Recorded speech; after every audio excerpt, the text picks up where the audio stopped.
আমার নবী তার জীবনে একবার দাঁড়িয়ে পেশাব করেছিলেন। আতালা সুবাতাতে কওমিন, একটা ডাস্টবিন এলাকায় নবীজি এসেছিলেন।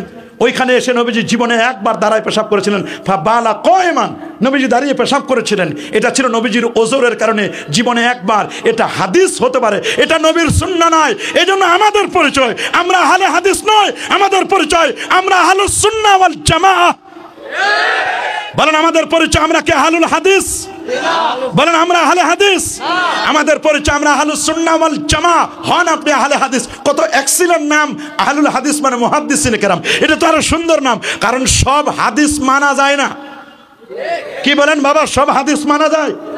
যেমন নবীজি 11টা বিয়ে করেছিল। আমি যদি মনে করি নবী করছে 11টা, আমার সমস্যা কি? আমি 11টা করব, এই হাদিস মানা যাবে?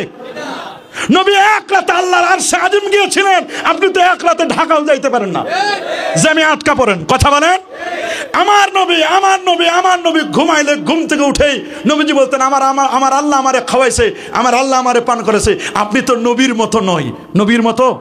নবী সোমবারে জন্ম নিয়েছেন সুবহে সাদিকের সময়, আপনি তো সোমবারে জন্ম নিতে পারেন নাই। আপনার জন্ম তো তাহলে হাদিস অনুযায়ী হবে না। নবী লা বিত তাবিল ওয়ালা বিল কাসির, না উঁচা থা না নিচা থা। নবী উঁচু ছিল না, নবী নিচু ছিল না, বলকে বাইনা বাইনা থা। নবী মাঝামাঝি গঠনের ছিলেন। এখন আমাদের মধ্যে যারা লম্বা মানুষ, আমরা বলবো আপনার নবীর মতো তো আপনার গঠন হয় নাই। হাদিস অনুযায়ী আপনি আপনার দেহটাই ঠিক নাই। আবার যদি খাটো হয়, আমি বলবো নবী তো খাটো ছিলেন না, তাহলে এটাও সমস্যা। খাটো হলেও সমস্যা, উঁচা হলেও সমস্যা। সোমবারে জন্ম নেয় নাই, তাও সমস্যা।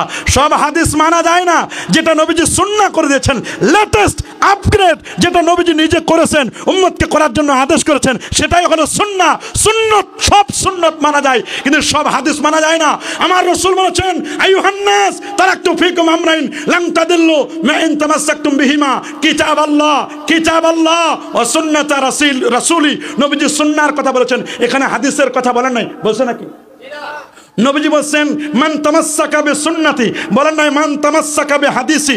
নবীজি বলছেন মান রাগিবা আন হাদিসি, বানাই মান রাগিবা আন সুন্নতি ফালাইসা মিন্নি।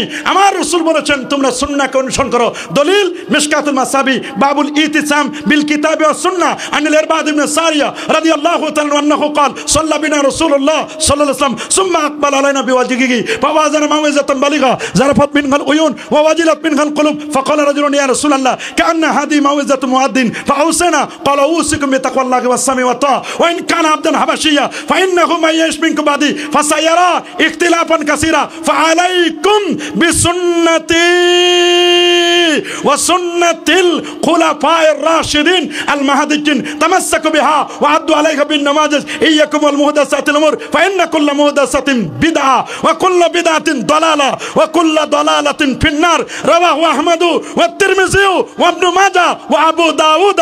আল্লাহু আকবার। নবীজি যত জায়গা আমাদেরকে মানতে বলেছেন, সব জায়গায় বলেছেন সুন্নতের অনুসরণ করো। সুন্নাত সুন্নাত সুন্নাত, হাদিস না। সব হাদিস মানা যাবে? আরো জোরে, আরো জোরে।